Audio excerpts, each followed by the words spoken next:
സമകാലിക ഇന്ത്യൻ രാഷ്ട്രീയത്തിന് പുതിയ മുഖം നൽകുന്നതാണ് ഒരു മാസത്തിലേറെ നീണ്ട പ്രതിഷേധത്തിനൊടുവിൽ കോക്രോച്ച് ജനതാ പാർട്ടി നേടിയ സമരവിജയം.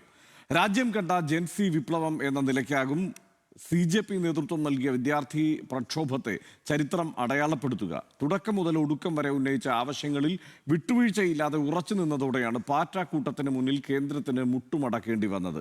കോക്രോച്ച് ജനതാ പാർട്ടിയുടെ അടുത്ത നീക്കം എന്താണെന്ന ആകാംക്ഷയിലാണ് രാജ്യം. ഉടൻ സജീവ രാഷ്ട്രീയത്തിൻ്റെ ഭാഗമാകാനില്ലെന്ന് CJP വ്യക്തമാക്കി കഴിഞ്ഞു. എങ്കിലും പാറ്റ വിപ്ലവത്തിന് ശേഷം ഇന്ത്യൻ രാഷ്ട്രീയം അടിമുടി മാറുമെന്ന് ഏതാണ്ട് ഉറപ്പായിരിക്കുകയാണ്.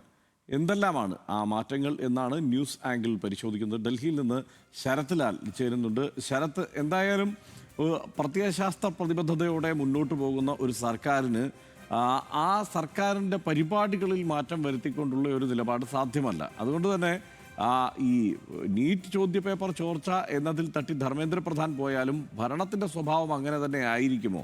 അതോ ഇതൊരു മുന്നറിയിപ്പായി കണ്ടുകൊണ്ട് ഈ മൂന്ന് സർക്കാരുകളിൽ ആദ്യമായി പ്രതിഷേധത്തിനൊടുവിൽ ഒരു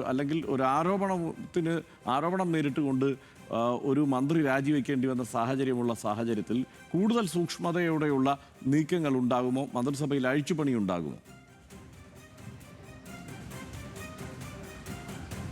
ഹർഷൻ, അതുതന്നെയാണ് ഇന്ത്യൻ രാഷ്ട്രീയത്തിൽ ഉയരുന്ന ചോദ്യം. ഇപ്പോൾ ഇന്ത്യൻ രാഷ്ട്രീയത്തിൽ വളരെ വ്യക്തമായി രണ്ട് നേർ പകുതിയായി പിരിഞ്ഞിരിക്കുന്നു എന്ന് പറയാം. ഒന്ന് BJP മോദി ഒരു ഭാഗത്ത്, മറ്റുള്ള എല്ലാ റൈറ്റും ലെഫ്റ്റും ഒക്കെ കൂടി മറുഭാഗത്ത്.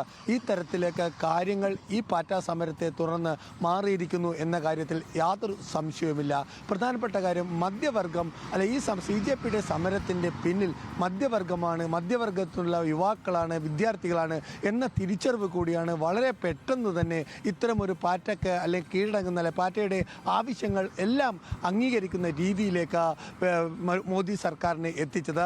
അതിൽ മൂന്ന് കാര്യങ്ങൾ വളരെ പ്രധാനപ്പെട്ടതാണ്. തൊഴിലില്ലായ്മ, അതുപോലെ വിദ്യാഭ്യാസ രംഗത്ത് ഈ നീറ്റ് മാത്രമല്ല മറ്റു പരീക്ഷാ പേപ്പറുകൾ ചോരുന്നു, അല്ലെ പരീക്ഷയുടെ വിശ്വാസം നഷ്ടപ്പെടുന്നു. ഇത് ഈ മധ്യവർഗ യുവാക്കൾക്കുള്ള ഭാവിയിലേക്കുള്ള ഭാവിയെക്കുറിച്ചുള്ള ഒരു ചോദ്യചിഹ്നമായി മാറുന്നു.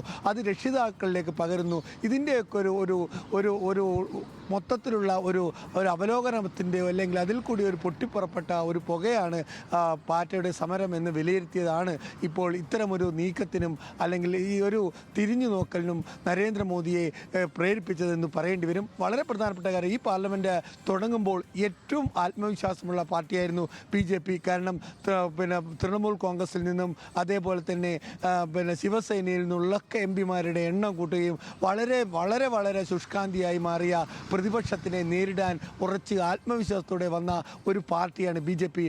ആ പാർട്ടിയാണ് പാർലമെൻറ്റിൽ ഒരു ദിവസം പോലും അല്ലെങ്കിൽ തുടർച്ചയായി 5 ദിവസം പോലും ഒരു ബില്ലോ അല്ലെങ്കിൽ ഒരു അരമണിക്കൂർ പാർലമെൻറ്റ് നടപടികൾ നടത്താൻ കഴിയാതെ പാറ്റ സമരത്തിൻ്റെ അലയൊലികൾ കൊണ്ട് സ്തംഭിക്കപ്പെട്ടത്. ഇതുകൊണ്ട് തന്നെ ഇതൊക്കെ കൂട്ടി വായിക്കുമ്പോൾ ഇന്ത്യൻ രാഷ്ട്രീയത്തിൽ മറ്റൊരു തലത്തിലേക്ക് മാറുന്നു എന്ന് പറയേണ്ടി വരും. അതിൽ മധ്യവർഗത്തിൽ നിന്ന് BJP അകന്നു. അതേപോലെ തന്നെ മധ്യവർഗത്തിൻ്റെ തങ്ങളെ എന്നും തങ്ങളുടെ മുതൽക്കൂട്ടായ മധ്യവർഗത്തിനെ ഊന്നിയുള്ള ഒരു പുതിയ പരിപാടികൾക്ക് BJP മുന്നോട്ട് പോകുമോ എന്നതാണ് ഏറ്റവും പ്രധാനമായ ചോദ്യം. അതുതന്നെയാണ് ഇന്ത്യൻ രാഷ്ട്രീയത്തിൽ ഇനി നമുക്ക് കാണാൻ പോകുന്നതും. ഹർഷൻ, ശരത് ലാലാണ് ഒപ്പം ചേർന്നത്. എന്തായാലും